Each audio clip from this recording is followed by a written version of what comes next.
I never considered myself a superstitious man. As an architect, I believed in load-bearing beams, reinforced concrete, and the cold, unyielding precision of right angles. To me, the world was a structure that could be measured, drafted, and mastered. But everything collapsed into chaos on the Friday I returned to my ancestral home in Blackwood Hollow to settle the estate of my late uncle, Silas. He was a man of jagged edges and shadowed corners, a hermit who refused electricity and claimed the house possessed its own heartbeat. We called him a madman, a relic of a simpler, more fearful age. But back then, I didn't know the rule of the 13. I arrived at the gates of the estate on Friday, November 13th. An autumn fog was crawling over the rusted wrought iron like a living shroud, and the house itself looked like a bleached skeleton washed up on the shores of time. Inside, it smelled of stale dust and something sickly sweet, a scent that reminded me of old incense used to mask the smell of rot. My first task was to reach the study on the second floor. Silas had left a single, cryptic instruction in his will. "Count the steps, Arthur, and if you ever reach 13, never, under any circumstances, let your weight fall upon the last." I laughed as I stood at the base of the staircase. It was exactly the kind of nonsense you'd expect from a man who died alone with only shadows for company. I began to climb. 1, 2, 3. The wood groaned under my boots like the bones of an old giant. 10, 11, 12.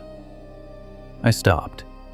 The staircase continued toward the landing, but there was only empty space beneath my feet. There were exactly 12 steps. Silas, in his senility, had simply miscounted. But as I turned to go back down for my luggage, the house shuddered. It wasn't the vibration of a passing truck or a tectonic shift. It was a deep, guttural inhalation, the feeling of a predator drawing breath before a strike. I looked back at the stairs and felt a needle of ice slide down my spine. There weren't 12 steps anymore. There were 14. And the one in the middle, the one that hadn't existed a second ago, was different. It wasn't made of oak or pine. It was a slab of polished, obsidian black stone that seemed to actively swallow the beam of my flashlight. It was Friday the 13th, and I realized the house in Blackwood Hollow had decided to play. I tried to run down, but the faster I moved, the more the staircase seemed to elongate. After 10 minutes of a desperate, panicked sprint, I looked back and realized I hadn't moved a single inch. I was anchored in space, trapped on a vertical treadmill of rotting wood. Then, the black stone of the 13th step began to leak. It wasn't blood, it was a thick, tar-like darkness, a liquid shadow that began to crawl upward toward my ankles with a slow, agonizing intentionality. Silas's voice began to echo, not from my memory, but directly from the grain of the walls. "The debt must be serviced, Arthur. One of us must always stand on the 13th step so that the rest of the world can live in the light of the 12. The realization hit me with the weight of a falling hammer. My family didn't just have bad luck. We were the keepers of it. We were the lightning rods for the world's misfortune. Every Friday the 13th, the house woke up and demanded its tithe. Silas wasn't a madman. He was a prisoner, a living seal who kept the door to something much worse closed by the simple, terrible weight of his own presence. And now that he was dead, the house had chosen me to fill the void. The darkness from the 13th step coiled around my ankles. It was cold, so cold that it bypassed pain and went straight to a numbing, hollow void. I tried to draw a knife to cut myself free, but the metal turned to gray ash in my hand. The laws of physics had been suspended. Time began to stretch and warp like heated plastic. I saw flickers of my own future, countless hours spent in the suffocating silence of this house, watching the seasons change through the window while I remained shackled to this staircase. "Please," I screamed into the dark. "Take anything else. Take the money. Take the land." The house answered with a silence that made my ears bleed. The 13th step beneath me began to give way, sinking into a pit that shouldn't have existed beneath the floorboards. In the depths, I saw them. The shadows of my ancestors, the missing cousins and uncles whose names were never whispered at family dinners. They were all there, a human chain of misery, their weight providing the ballast for the reality everyone else took for granted. In the final second before the darkness pulled me under completely, I saw the calendar on the wall in the foyer. The pages began to flip with a violent, mechanical speed. November, December, January.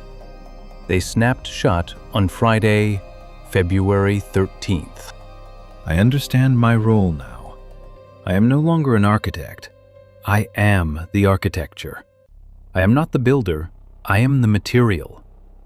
I sit on the 13th step and I wait. I wait for the next member of the bloodline to open those rusted gates on a cold, unlucky morning. Perhaps it will be my son or a nephew I've never met. And when that day comes, I will be the voice in the walls. I will be the one who whispers to them, "Count the steps, Arthur." If you hear a creak in your house tonight that wasn't there before, or if a staircase seems a little longer than you remember, do not go up. Stay in the safety of the light, because on Friday the 13th, the house doesn't care if you believe in superstitions. It only cares that your skin and bones are the perfect grout for its cracks.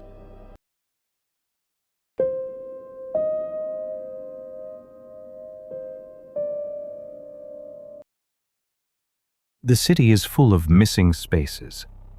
If you look at the elevator panel in any skyscraper in Manhattan, you'll see the jump from 12 to 14. We treat the 13th floor like a mathematical error, a ghost in the machine that we can simply bypass by renaming it. As a city inspector, I've spent 20 years navigating these non-existent levels. I've seen the utility closets, the server rooms, and the HVAC systems that occupy the space where the 13th floor should be. But I never encountered the collector until the Friday that the clock stopped at 12:13 p.m. It was Friday, March 13th. I was inspecting the foundations of the St. Clair building, a jagged shard of glass and black granite that had been cursed with construction accidents since the day the ground was broken. 6 men had fallen during the framing, 3 more had vanished during the electrical phase. The owners were desperate to open, and I was the one tasked with signing off on the structural integrity. I was in the service elevator, heading for the basement, when the lights flickered and the floor indicator began to spin wildly. The car didn't drop, it ascended. It climbed with a speed that made my stomach churn, the numbers on the LED display blurring into a mess of red lines. When it finally lurched to a halt, the door didn't slide open. It tore open, the metal shrieking like a wounded animal. The display didn't say B2, it said 13. I stepped out into a hallway that felt like it was made of cold, pressurized air. The walls weren't drywall or concrete, they were composed of thousands of discarded objects, broken mirrors, rusted ladders, umbrellas that had been opened indoors, and black cat skeletons preserved in resin. It was a museum of every superstition humanity had ever conceived, a physical manifestation of the luck we throw away. "You're late," a voice whispered. It didn't come from behind me, but from the vents above. I turned and saw a man standing at the end of the hall. He was wearing a suit made of shattered glass, and every time he moved, he emitted a sound like 1,000 mirrors breaking at once. He had no face, only a flat, reflective surface that showed me my own death, a vision of me lying at the bottom of an elevator shaft, my neck twisted at an impossible angle. "Who are you?" I asked, my voice trembling as I gripped my flashlight like a weapon. "I am the auditor," he replied. And today is the day we balance the books. Every time someone bypasses the 13th floor, they leave a debt of misfortune behind. They think they can outrun the bad luck by simply renaming the destination. But the luck doesn't disappear. It collects here. And on this day, the 13th of the month, we find a new tenant to manage the inventory. He began to walk toward me, and with every step, the hallway became longer. The objects in the walls began to vibrate. I saw a black cat made of shadows dart across my path, its eyes glowing with a sickly yellow light. I tried to run back to the elevator, but the car was gone. In its place was a vertical drop into a pit of black salt.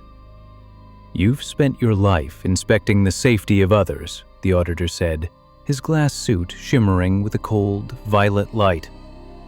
"You've ensured that the beams are strong and the bolts are tight. But you never checked the spiritual foundation. You never accounted for the weight of the Friday debt." He reached out a hand, and as his glass fingers touched my shoulder, I felt a surge of every accident that had occurred in this building. I felt the vertigo of the men who fell. I felt the darkness of the men who vanished. My body began to change. My skin became cold and brittle, turning into the same black granite as the building's exterior. "Today is Friday the 13th, the auditor whispered. "The day the city stops pretending.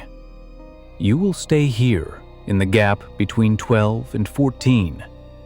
You will be the one who ensures that the accidents happen on schedule. You will be the reason the ladder slips. You will be the shadow in the mirror." I tried to scream, but my throat was filled with black salt. I looked at my hands and saw that they were now made of jagged glass. I wasn't an inspector anymore. I was the flaw in the design. The building opened the next day. The owners were happy. The tenants moved in, blissfully unaware that they were walking over a space that didn't exist. But every now and then, on a Friday when the moon is right, an elevator in the St. Clair building stops between floors. The lights flicker, and for a split second, the passengers see a man in a glass suit standing in the corner. They call it a glitch. I call it an invitation. Because the city is full of missing spaces, and we are always looking for new ways to fill them. If you're ever in an elevator and it stops at a floor that isn't on the panel, don't wait for the doors to close. Jump. Because the auditor doesn't like to be kept waiting, and his collection is never quite finished.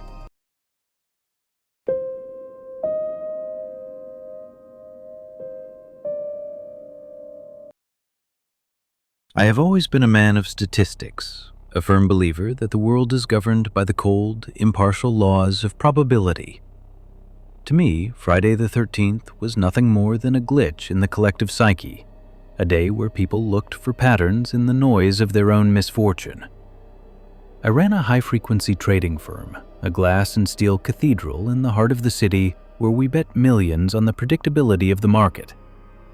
But on one particular Friday in October 2026, the numbers stopped making sense. They didn't just fluctuate, they began to bleed. The day started with a minor anomaly. My reflection in the elevator's polished chrome didn't mirror my movements.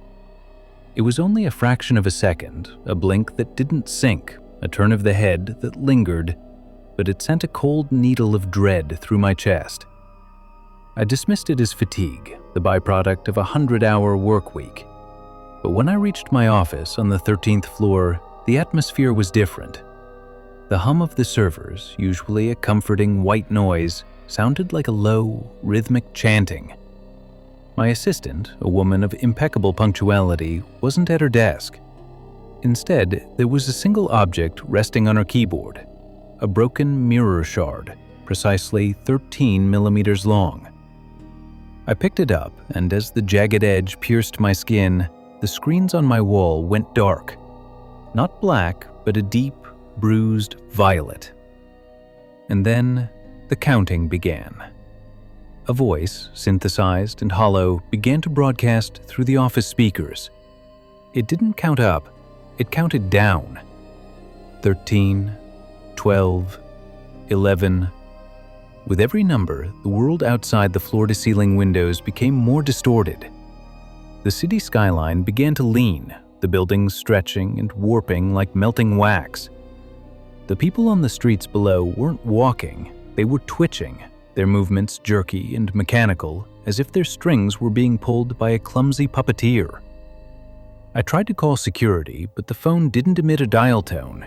It emitted the sound of someone crying, not in sadness, but in a state of pure, primal terror. I ran to the door, but the handle was gone. The wood had smoothed over, sealing the exit as if it had never existed.